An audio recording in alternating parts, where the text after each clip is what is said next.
special meeting of the Free State Electric Cooperative Board of Trustees. I would like to thank you for being present this afternoon.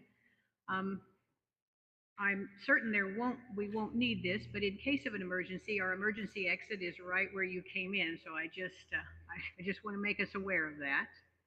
Um, this special meeting is being broadcast on the cooperative website, and it is also being recorded. I officially call the meeting to order. The purpose of this afternoon's meeting is to discuss the proposed adjustment to the Free State Electric Cooperative's electric service charge. The proposal in front of the board this afternoon, is an increase of $7 per month, first reflected on this February's bill for January usage. An additional $2 will be then added in January of 2024. This increase is a total of $9 over a 2-year period. Do I have a motion to begin tonight's proceedings?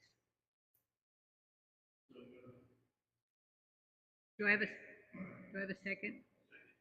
It has been moved and seconded that Free State adopt the proposed adjustment as presented. The trustees have received and reviewed all input provided by members from November 1st, 2022 to January 4th, 2023. Is there any discussion from the board? Is there any further discussion from the floor? We've had several people ask for the opportunity to speak. I have the list. Jeanette, if you would like to come forward and use the microphone, then I think I would appreciate that. And I just want to remind everyone with their comments that this is a live feed and it's being recorded. So I'm sure that it's not necessary, but we want to keep our comments appropriate. So thank you. Yes, I think it's timed in 5 minutes. All right, so if you'll come right up, please. My name is Jeanette Herstein, and I've been a member of this co-op since 1978, and I live south of Winchester. And my comments are, we are about to be given the 4th base charge increase in the past 20 years, with another to follow next year, which will put the charge over $40 for every month. This impacts all members, but especially those who use the least amount of electricity. The reason for the increase is increasing infrastructure costs due to increasing costs of materials and more customers using more electricity. The fair way to address this issue is by a rate increase, more cost per kilowatt. This way, the consumers who are contributing to the need for more infrastructure would be doing their share to cover these costs. And maybe some people would even be more moderate in their usage. Now, I'm assuming that there's some prohibition against using this technique for raising the funds that you need to operate this co-op. I would propose that anyone using less than $40 per month as far as their kilowatt charge usage be given a lower base charge of $20. It's unfair for people who are truly conservative in their use of electricity to pay a base charge which might be as much as twice the amount of their actual usage charge, when high usage customers have no incentive to become more moderate in their consumption, and the base charge in proportion to their usage is minimal. I have a poster, and it says, for every complex problem, there is a simple solution, and it's wrong. Your solution needs to be a little more complicated to be truly fair to all of your consumers. Thank you.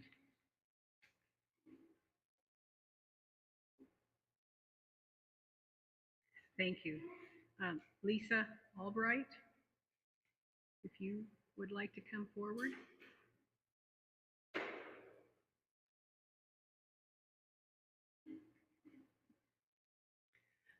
I also have been a member of the co-op since the early 70s, and I really didn't plan on talking, but I believe that what Jeanette has expressed is my feeling, or my feelings exactly, and I don't want to repeat it to you all again, but I think Jeanette has thought about this a lot, and she wants what's fair for everyone, and for everyone to have a right to speak up for, get advance notice enough to talk amongst other members and get more people to come and speak their mind. It may not even be in agreement with us, but so that more people can be heard. Thank you.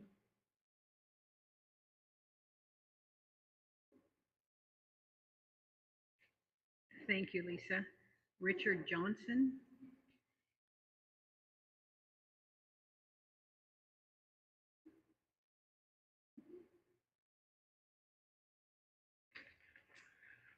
Lee Tampanelli, I pronounced that right. Who do co-ops care about their community? Because of Cooperative, it is not a faceless entity. My name is Richard Johnson. I was a combat corpsman with the Marines. After that, I served 31 years with the Topeka Police Department. After that, I worked 16 years for a West Star CEO. I was the president of the Minokan Group who fought the ethanol plant, got it defeated, and I'm the one who discovered that Kansas Gas was illegally taxing over 700 customers, some for over 20 years. I'm here to voice my opposition to the proposed rate hike by Evergy/FreeState. I call it the death of 1,000 cuts in one of many financial attacks being levied on Kansas residents for the year of 2023. I want to focus on the three main faceless groups, which are people with fixed income. People 65 and older, that's 16.7% of the population. Single parents are 6% of the population. Disabled people under 65, which is 9.4%, which includes disabled veterans. That adds up to 32.1% of the population. But let's remove 10% of that because obviously some people are financially sound and some people have minor disabilities. The others, however, have been hit hard by inflation, interrupted income, hikes from local, state, federal taxes, and utilities. It's kind of a food frenzy on our dollar. I do not expect Evergy or FreeState to shoulder all the burden, but you do play an important part on 1,000 cuts. When Evergy took over Westar, they promised no rate hikes for 5 years, and 5 years are up. The suggested rate hike would lead some people to believe that they're trying to make up for the 5 years in one swoop. People on fixed income have many added expenses. Their houses are older, they need repairs they can't do themselves. Appliances need to be replaced. Old lawnmowers don't have parts anymore. Health insurance, all the way down to worn out bed sheets. There are 315,000 CAPERS members. CAPERS retirees have not had a cost of living in over 20 years. Retired CAPERS members who took on second jobs to pay for health insurance have to pay into Social Security, but they will only see 1/3 of what they actually should get. An example would be a $1,200 that you should be getting, you're only going to get $400 of it. The $400 just about covers the Plan B, Medicare, and monthly charges. After 65, you get bracketed by age. Most health insurances are going to go up in 2023, so they will pay a higher premium than others. Then you get the age bracket. So like for myself, I'm going to go from 74 to 75, so I'm going to get 2 increases on my insurance premiums. 2023 property tax increased by 20% for Shawnee County. My 1,400 square foot 1-bathroom house is now worth $198,800. How could my house be worth more than my parents' house? My family sold mom and my stepdad's house in a bidding war for $160,000, and it's next to Shawnee Lake. My appeal was turned down. Government shenanigans, in my opinion. Most of the 1,000 cuts includes inflation, 21% increase on water bills, trash collection, despite recycling profits, Kansas gave Panasonic Factory $895 million incentive discount that we will pay for. Original bid for dismantling the docking building, $18 million. The Wichita Sentinel, January of 2022, according to the U.S. Census Bureau, residents seek lower tax burden. Kansas is one of the 18 states that lost population, 5,000 people left. The Kansas Commission of Veterans Affairs have been fielding calls asking from veterans which states have lower tax burdens for veterans. 5,000 residents gone, leaving the rest of Kansas to make up taxes no longer being paid by those who left. Two major reasons for leaving. Tax burden was number one. Number two was excessive COVID restriction, a government mistake, so now the state is trying to make up their losses by more taxes on us. Kansas was the worst for tax rate on mature businesses. The fourth worst on tax burdens of retirees. Kansas Policy Institute, September 2022, stagnation continues in Kansas economy due to dogmatic spending mentality. It has to be a conscious effort to ignore what is going on. The Sentinel in July 20 reported Kansas lost 3,400 jobs while the nation added 315,000. It's been said that Panasonic plant will produce 4,000 jobs. We'll still be in the red, and a lot of those people will probably come from Missouri because it's a short distance to DeSoto. According to the Bureau of Economic Analysis, Kansas gross domestic product was a negative 0.6%, ranking us 39th in the nation. Spending in Kansas exploded by 24% over the last 4 years, jumping from $6.6 billion to $8.2 billion. The Kansas economy will continue lagging behind as long as both sides of the aisle keeps pushing business subsidies and more government spending solutions. No government has ever taxed or spent its citizens to prosperity. My dad worked with disabled veterans. He worked for disabled veterans. I worked with him after that. We used to take stuff out to the veterans so they could live in their own home. As a police officer, I've been to a lot of these places as well. I don't have a lot of confidence in CURB or KCC from firsthand experience. So before you vote on the rate hike, you might want to do some reconsideration on how rate hikes will deter people from coming to Kansas and how it will impact those that I talked about in the 20% of the faceless people. Because a corporation is not a faceless entity, I want it proved, facta non verba. It's time for action and not just words. Thank you.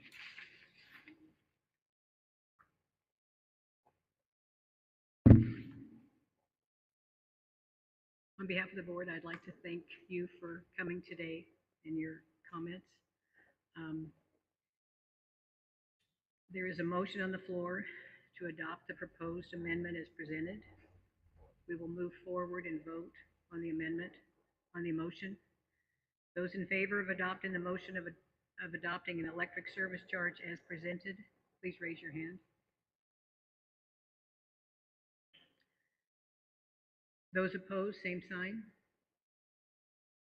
Motion carried. The motion passed unanimously. FreeState Electric Cooperative will adopt the adjustment to the electric service charge as presented. Being there no further business to come before the board, this meeting is adjourned. Thank you.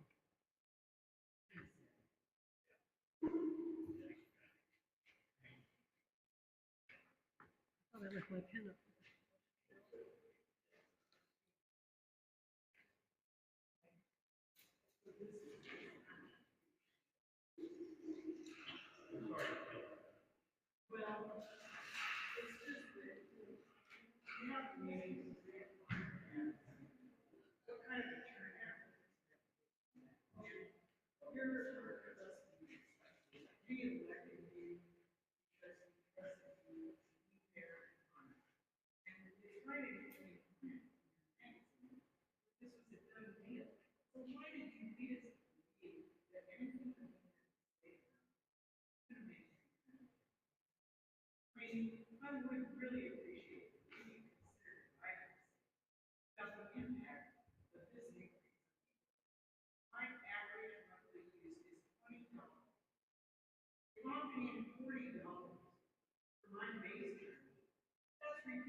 $3 means nothing, but it really means something. I try really hard to use the least amount of artificial intelligence that I can do. Being treated this way, there's no consideration for a lot of people who are contributing to this need for more money for more interest.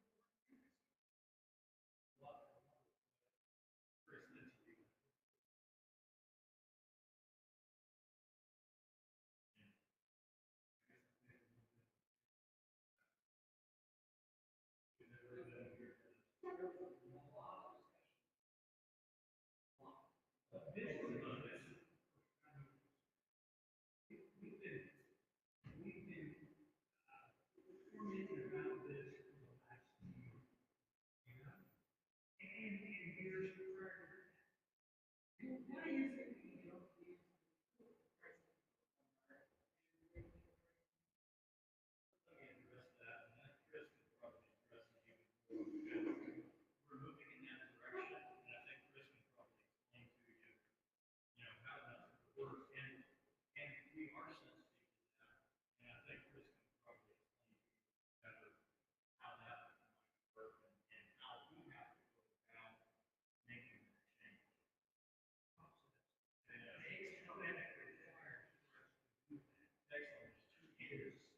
So you have that case of not cases.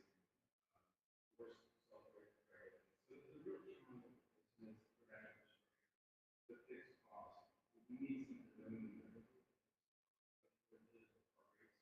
program.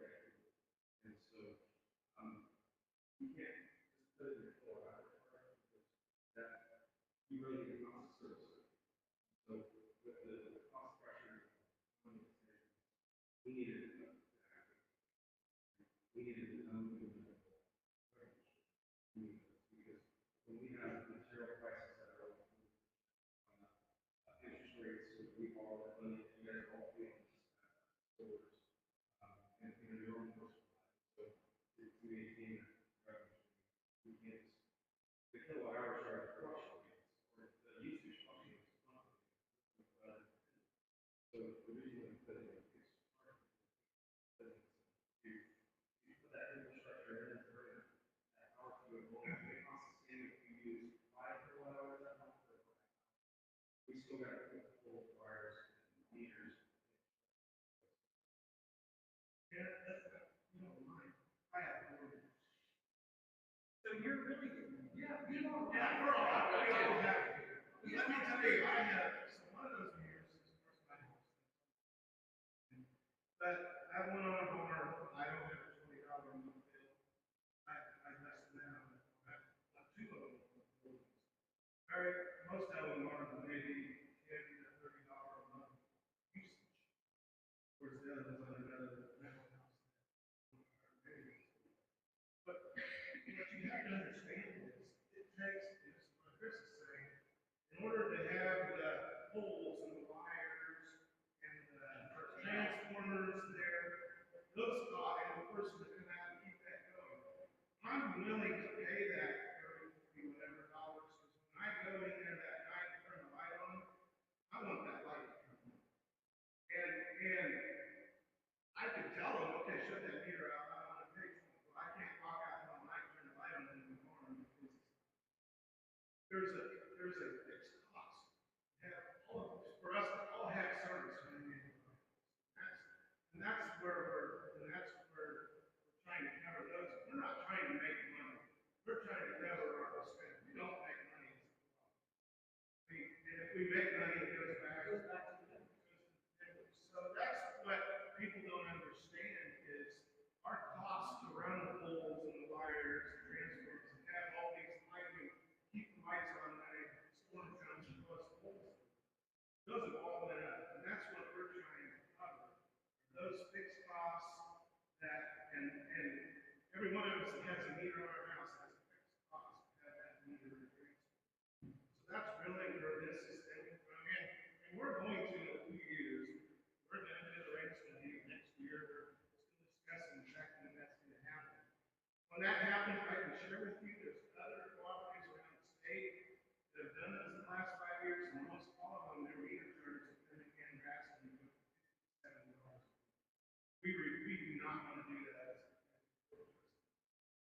we're kicking and fighting to keep it at $30. I'm just telling you, out there in the real world, rest of the state, $60 is not uncommon either. I just think about it. I work construction. I would go into somebody's house. They've gone on to work or school or whatever, and every light is on in the house. And big screen TVs are running. And if they had to pay more for their electricity, maybe they would think about it instead of just walking away and laying the burden on everybody else. I mean, it's the people who are not trying to do They are paying more, they're paying $400 a month electric bill Well, versus they're still paying for their usage. well, but they're paying the same amount for each kilowatt hour. It's just that they're wasting. That's not. We're not, we can't do that. Just because we're wasting it doesn't help us at all. Because we're not, we're fixed base, that's where our money is being. The kilowatt hour is the number. So like, as you guys are talking, you're saying, everything's going up, all this stuff that you're talking, everything's going up, that means that all of our costs. We haven't done anything to try to help us stay afloat. So we're having to do something.